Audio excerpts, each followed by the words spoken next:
como la osteoporosis, por ejemplo, y como veremos más adelante, con la fibromialgia también. Ahora, la presentación clínica clásica de esta enfermedad lo tienen a la izquierda, con síntomas gastrointestinales, especialmente diarrea crónica, incapacidad para crecer en los niños, pérdida de peso, síndromes de mala absorción y obviamente cetorrea. Pero al lado derecho tienen ustedes una serie de presentaciones que no son clásicas, ¿ok? Entre estas se encuentran una serie de problemas musculoesqueléticos y en particular me voy a focalizar a dos problemas que son comunes, la osteoporosis y la osteomalacia, y también vamos a hablar acerca de la fibromialgia y cómo afecta a un paciente con fibromialgia el tener además celiaquía y obviamente esto empeora su pronóstico y dificulta el tratamiento. Existen una serie de enfermedades autoinmunes más asociadas que no vamos a revisar. Entonces quiero empezar hablando del hueso y la enfermedad celíaca. Es importante conocer por qué un hueso es fuerte. Como sabemos, los huesos tienen que tener cierta resistencia mecánica para no fracturarse.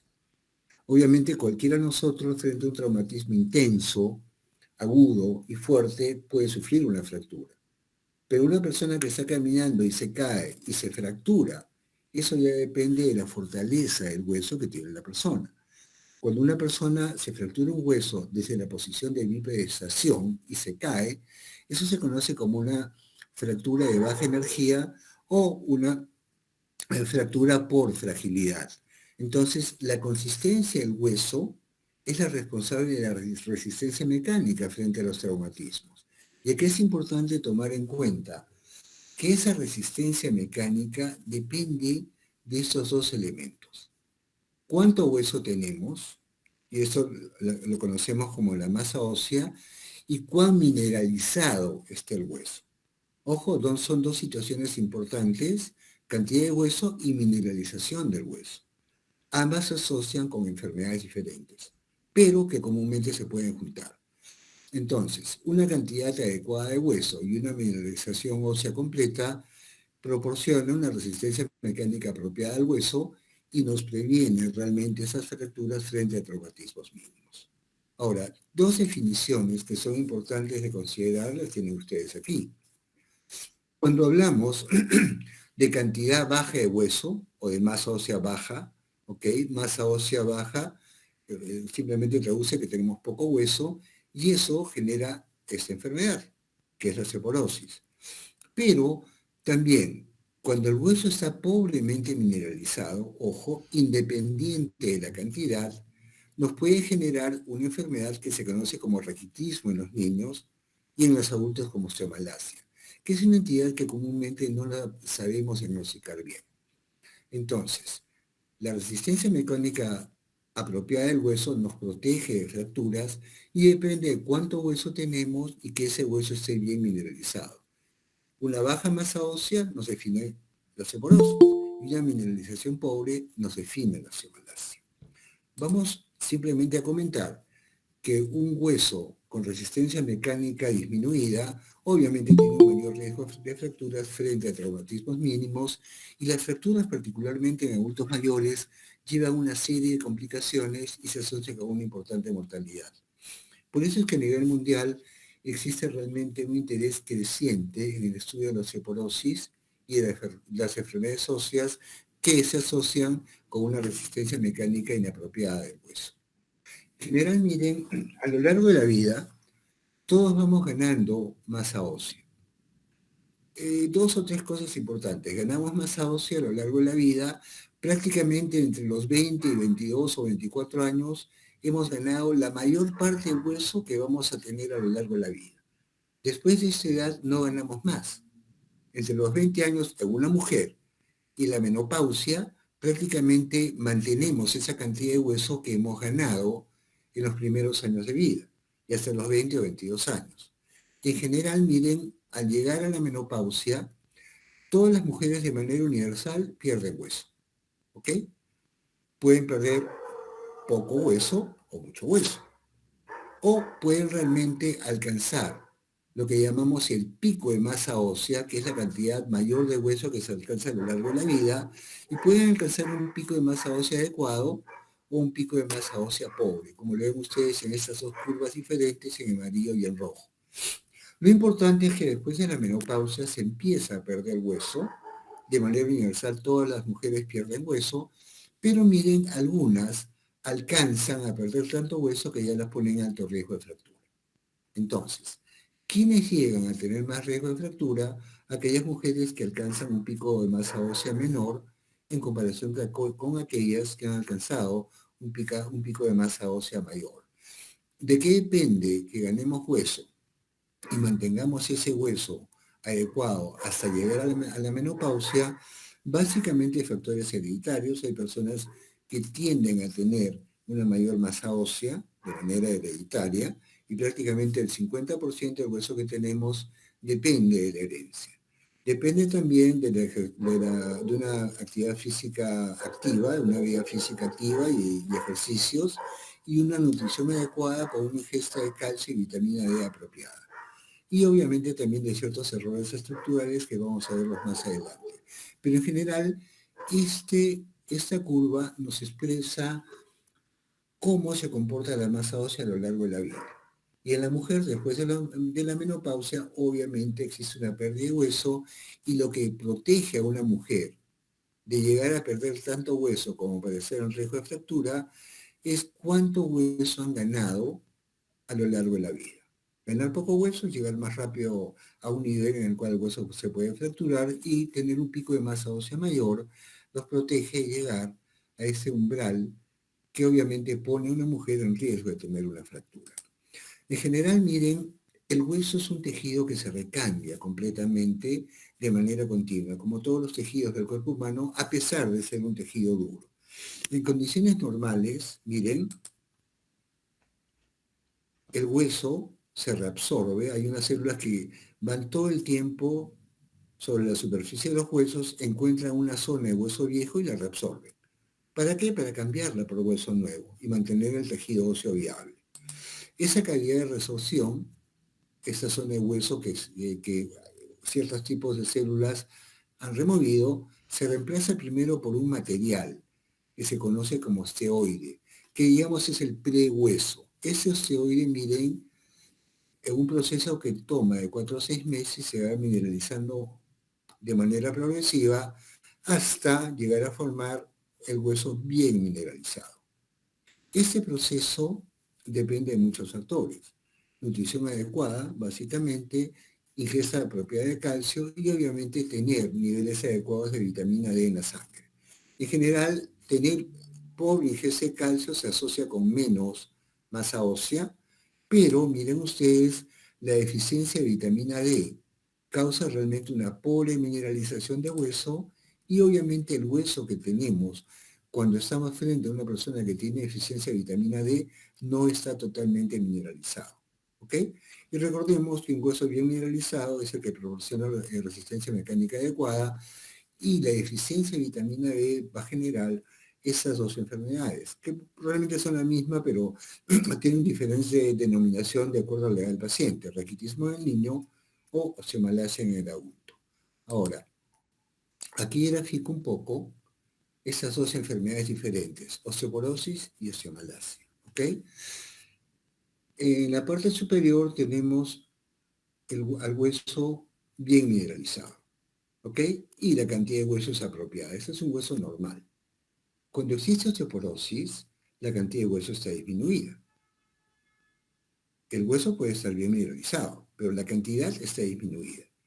Y cuando tenemos osteomalacia, la cantidad de hueso puede ser aparentemente normal, pero ese hueso está pobremente mineralizado. Y ambos, tanto la osteoporosis como la osteomalacia, incrementan el riesgo de fractura porque el hueso es más débil. Y en general, miren, la situación que más comúnmente vemos es la que tenemos aquí. Un paciente viene con osteoporosis, pero muchos de ellos además tienen osteomalacia. Y la osteomalacia, recordemos que se asocia con deficiencia de vitamina D. Entonces, esta situación la vemos común en clínica.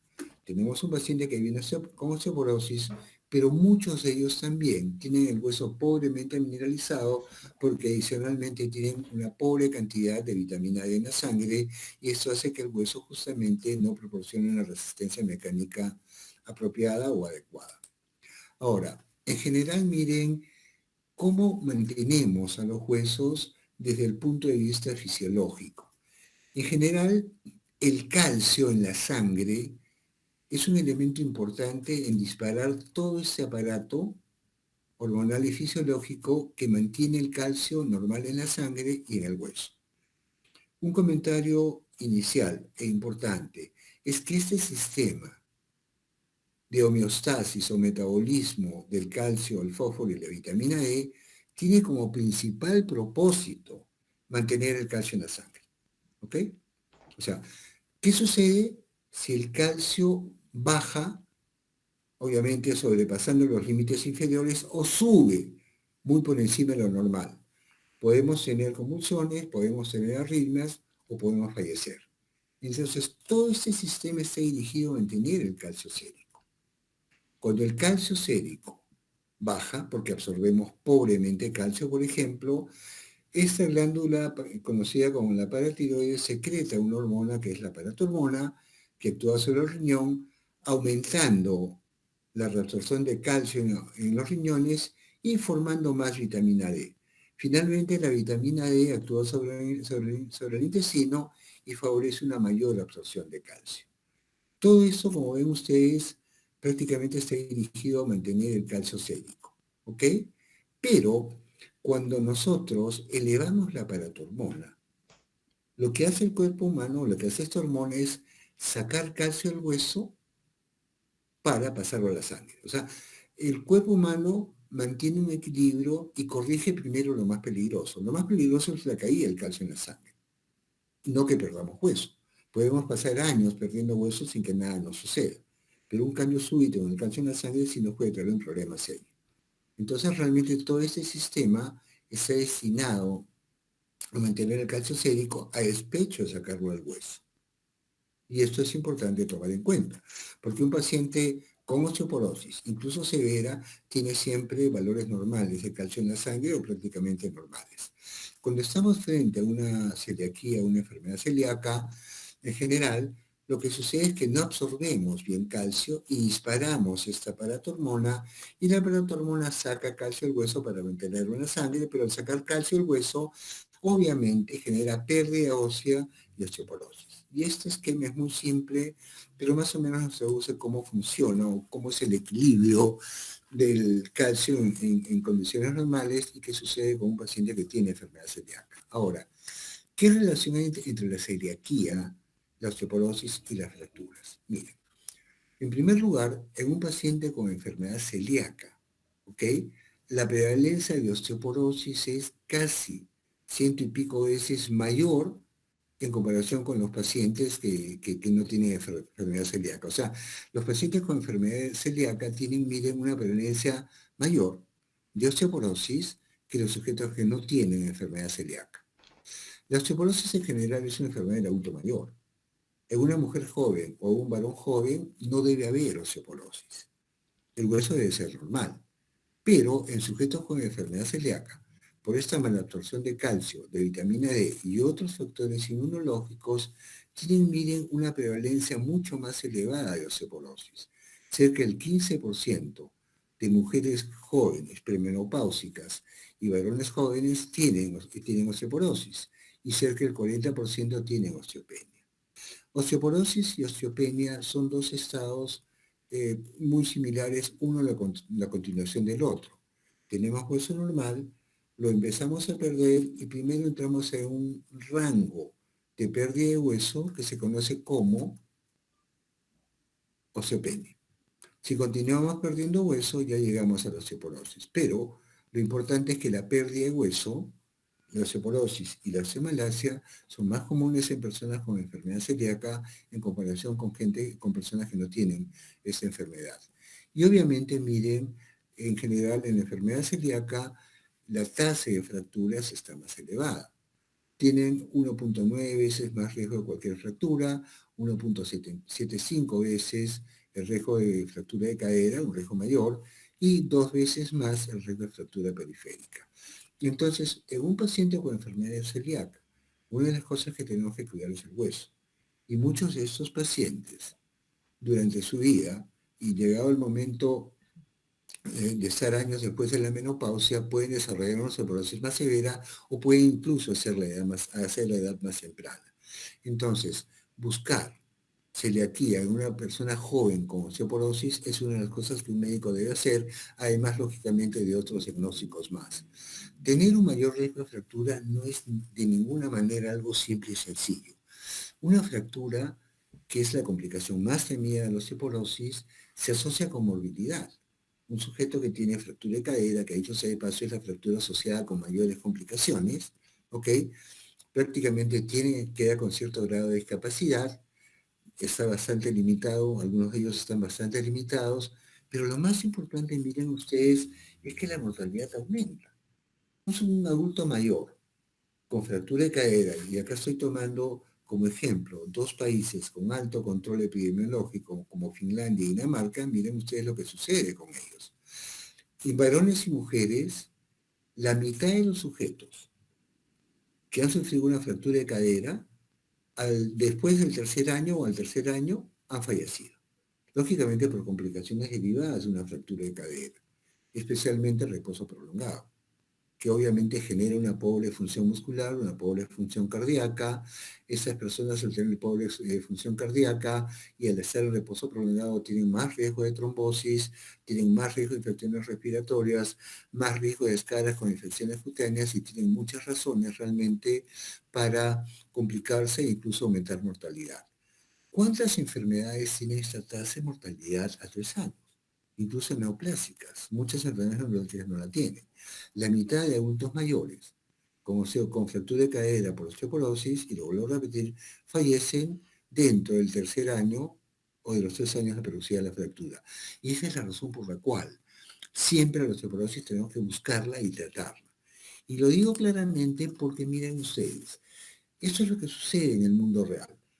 Tenemos un paciente con osteoporosis, descartamos causas secundarias de pérdida de hueso, y eso es lo que siempre tenemos que hacer, pero no siempre se hace, y obviamente empezamos un tratamiento.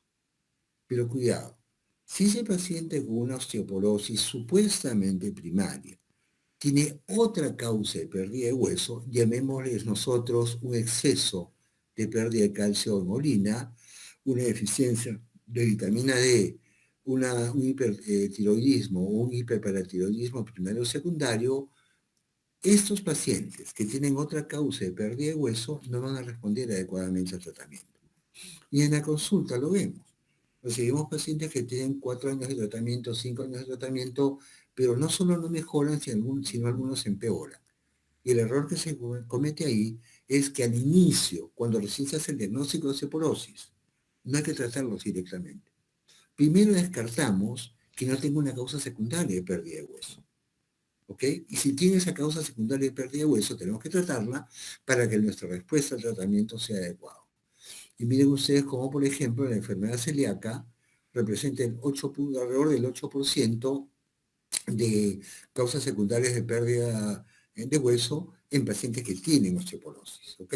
Por eso siempre es importante no solo diagnosticar la osteoporosis, sino también hacer una serie de exámenes adicionales para descartar distintas causas de pérdida de hueso, y entre ellas obviamente está la enfermedad celíaca. Ahora, ¿qué pasa con la vitamina D? Y esta situación sí vale la pena comentarla de manera un poquito más amplia. En general, la vitamina D la obtenemos principalmente a partir de la piel. La luz ultravioleta hace que la provitamina D se transforme en previtamina D y formemos el colecalciferol, que es la vitamina D3 animal. Pasa por una serie de procesos en el hígado y el riñón y forma lo que llamamos el calcitriol, o la forma activa de vitamina D. ¿Ok? Entonces, lo importante de esta diapositiva es conocer que la mayor parte, el 80% de la vitamina D que tenemos en el cuerpo, depende de la síntesis a partir de la piel por efecto de la luz solar. Y el 20% viene de la dieta. Sujetos de piel oscura, y en el Perú acá no somos blancos, todos somos mezclados, absorbemos menos vitamina D que los sujetos de piel blanca.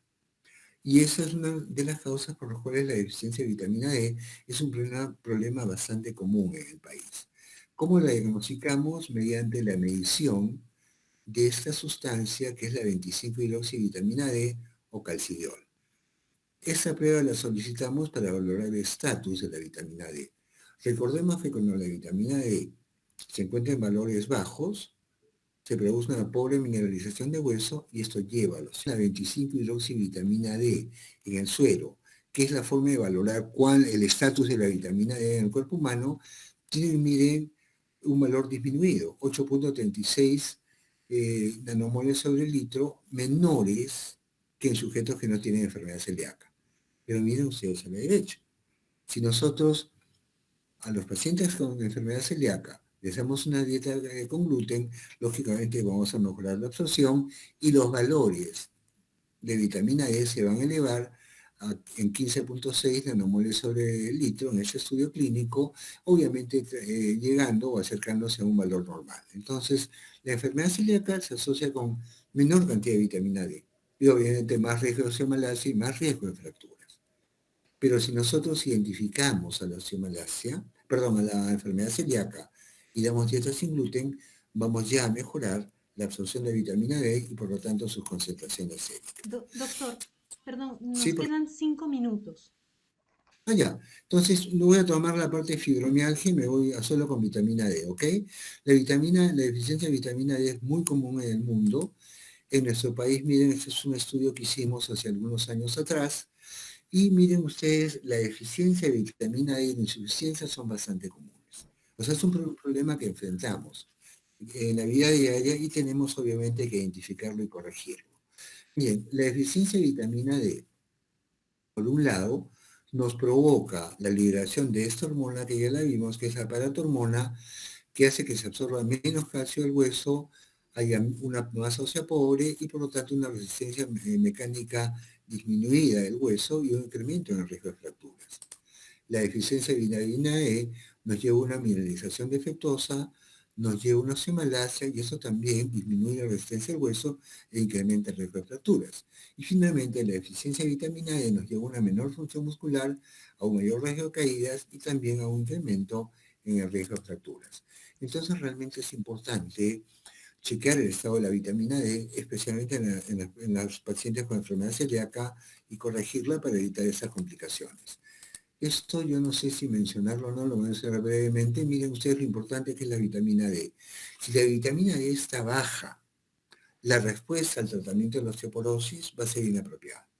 En ese estudio clínico se usaron los mismos medicamentos para el hueso, pero miren, los sujetos deficientes de vitamina D, comparado con los suficientes que están en rojo y los deficientes en amarillo, pese a recibir el mismo tratamiento, los deficientes de vitamina D no elevaron la masa ósea de manera adecuada en comparación con los sujetos que eran suficientes de vitamina D y tuvieron un mayor riesgo de fracturas. Entonces, esto es importante corregir. Voy a saltar esta sección y paso simplemente a la parte de conclusiones. ¿Ok? Simplemente 2 o 3 palabras más y creo que el mensaje más importante es que la persona con enfermedad celíaca tiene más riesgo de osteoporosis, obviamente más riesgo de deficiencia de una serie de nutrientes, pero entre ellos de vitamina D. En pacientes con enfermedad celíaca, como indican las guías, es necesario tomar algunas situaciones en cuenta. Y por ejemplo, una densitometría es una prueba que la hacemos para descartar la osteoporosis después de los 65 años en una mujer. En una persona que tiene enfermedad celíaca es conveniente hacerla a la edad más temprana. Si encontramos osteoporosis y si encontramos deficiencia de vitamina E, la vamos a corregir y por lo tanto vamos a evitar las fracturas y todas las complicaciones que les acabo de mencionar. Gracias por su paciencia y atención y si tienen alguna pregunta, Gracias. estaré Doctor, de repente nos a puede hablar un poquito resumidamente de la fibromialgia. En 2 palabras, pacientes con fibromialgia son pacientes complicados, ¿ok? Muchos de ellos no responden al tratamiento, pero llegamos a una situación en la cual hay pacientes con fibromialgia que no responden a nada. Les buscamos otras enfermedades y no las encontramos. Les buscamos enfermedades celíacas con anticuerpos y no las encontramos. Pero ojo, y ustedes lo saben mejor que yo, una enfermedad celíaca nos da serología positiva, pero hipersensibilidad al gluten o problemas de gluten no celíacos nos dan pruebas negativas. Entonces, en un paciente con fibromialgia refractaria, ¿Qué hacemos? Consultamos con ustedes, los nutricionistas, y les pedimos que descarten, eliminen de la dieta aspartame, eliminen de la dieta glutamato y les den una dieta sin gluten. Y muchos de esos pacientes mejoran, y los estudios clínicos los han demostrado. Gracias. Excelente. Muchas gracias, doctor. Le agradezco su presencia, su tiempo compartido con todos nosotros. Ahí hay un montón de aplausos de parte de los... me preguntan si tiene un correo electrónico, lo vamos a dar al grupo, lo vamos a poner en redes también, y en la página web están los datos del doctor, ¿no? Los datos de su centro laboral. Ahí ha levantado la mano, Elizabeth. Sí, Elizabeth. Sí, buenas noches, doctor. Buenas noches, coordinadora. Quería comentarle que durante muchos años yo he sufrido del estómago. Mire, fácil, 30 años. Me han visto una serie de gastroenterólogos y me indicaban medicamentos para el reflujo, la gastritis, etcétera, etcétera. Y hace más o menos unos entre 5 y 10 años que he venido teniendo diarreas frecuentes, recurrentes, y en los últimos 4 meses anteriores ya era algo insostenible, ¿no? Porque ni siquiera sentía, ¿no?, lo que pasaba. Simplemente me daba cuenta cuando iba al baño, ¿no?, y que había tenido una diarrea. Elizabeth, perdón, tenemos un minuto de tiempo. Un minuto de Sí, tiempo. lo que mi preocupación es, yo tengo en ese momento, o sea, años que tengo osteoporosis, tengo fibromialgia, ahora o sea, me han hecho una serie de exámenes, no tengo celiaquía porque mi intestino está bien, pero al parecer por todos los síntomas me dicen que soy intolerante al gluten. Yo he dejado de comer todo lo que tenga gluten, me siento mucho mejor, se han suspendido las diarreas, pero sí tengo temor con el tema de la osteoporosis, porque cada vez mi osteoporosis es mayor. Tomo Sí, la vitamina D, tomo calcio. Quiero saber si es que puede haber una reversión de la osteoporosis. totalmente, señora Marta, totalmente. Con su médico tratante hace una densitometría y si hay osteopenia o osteoporosis, se toman las medidas adecuadas y simplemente se revierte. Una aclaración, doctora Nauer. Yo no soy de Mario Sir ahora, ya me jubilé, por si acaso. Ok. Bueno, pero es lo que tiene que hacer. O sea, definitivamente la osteoporosis tiene tratamiento. El problema es no diagnosticarlo. ¿Ok? Sí. Doctor, acá hay una pregunta también, dice, en el caso de la artritis, ¿cómo sería el tratamiento? Irene Valencia pregunta. En todos los problemas asociados a celiaquía, lo que sucede es que no identificamos la celiaquía. Sí. Tenemos un paciente con artritis reumatoide, con lupus, con osteoporosis o con osteoartritis, que además tiene una celiaquía no identificada. Identificarla, dar la dieta sin gluten y simplemente el pronóstico de ese paciente va a mejorar. Y eso está probado. ¿Ok? En pacientes con fibromialgia, por ejemplo, y enfermedad celíaca, si no manejamos ambas entidades, no van a mejorar.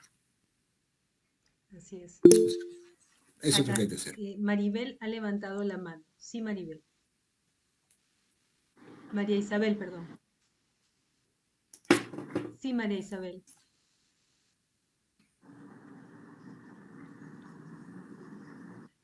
María Isabel, puedes hacer tu pregunta. Sí, puedes hacer la pregunta.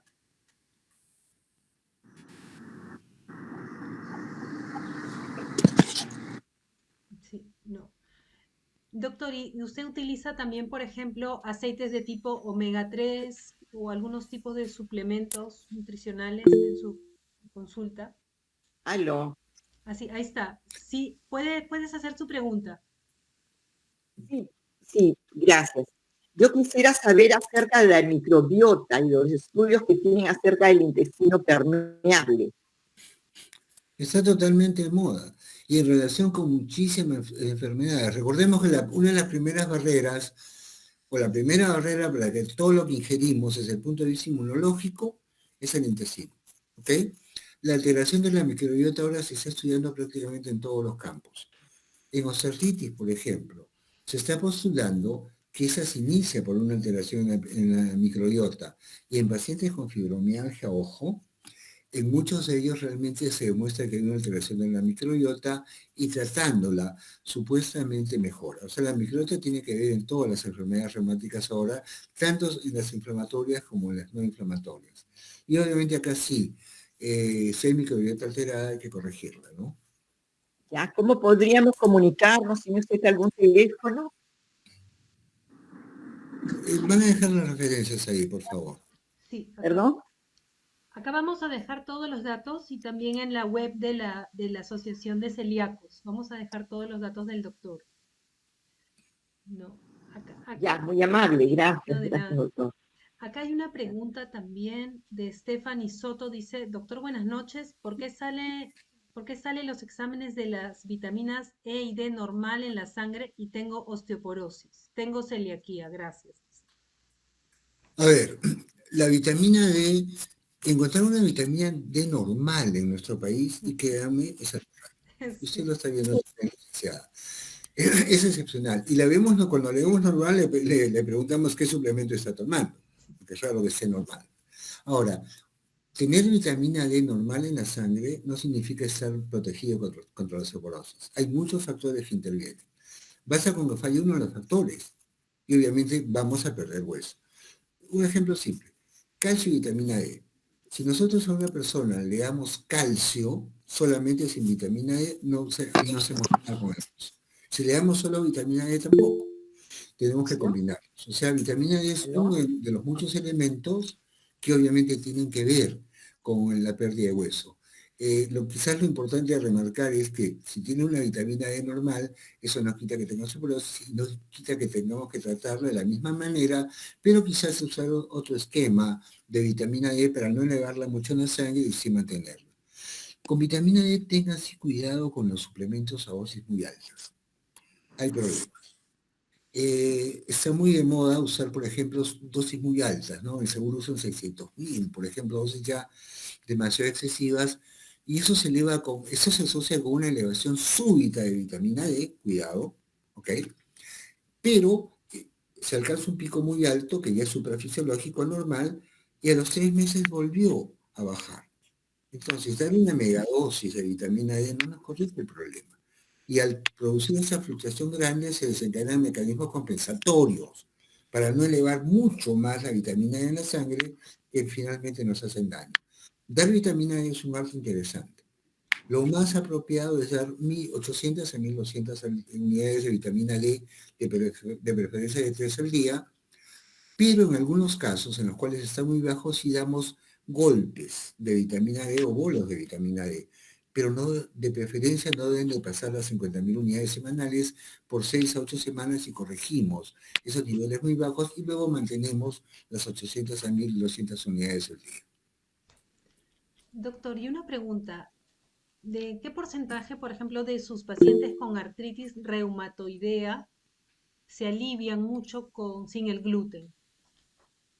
A ver,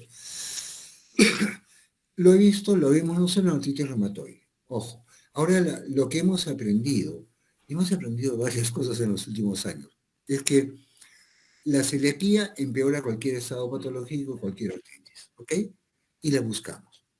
Y si un paciente, por más que tenga anticuerpos negativos para celiaquía, ojo, sigo viendo que no responde a un tratamiento y no encuentro otra causa, consulto con ustedes. Claro. Dieta sin gluten y dependiendo de qué enfermedad tengo, hacer otros cambios más en la dieta, que obviamente ustedes son los expertos, pero sugerimos algo nosotros siempre. Claro. Ah, muy bien. Sí, pues.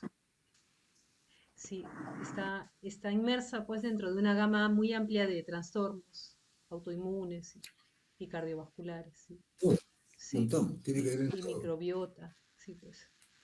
Bueno, doctor, yo le agradezco muchísimo su tiempo y me da un gusto muy grande conocerlo. Le agradecemos este espacio. Esperemos que el próximo año de repente nos vuelva a acompañar con otro tema relacionado con su especialidad, porque ha habido muchísimo interés en las redes sociales por su participación, porque es un trastorno que también viene en crecimiento, ¿verdad, doctor?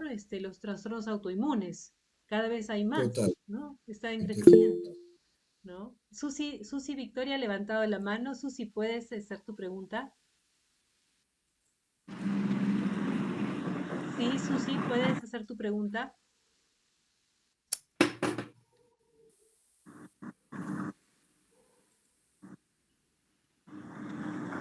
Tienes el audio apagado. Ah, Susi, sí, tiene el audio apagado. Sí.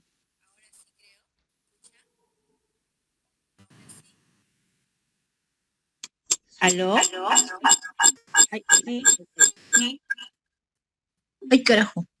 Perdón, perdón. Disculpen, creo que se me salí de...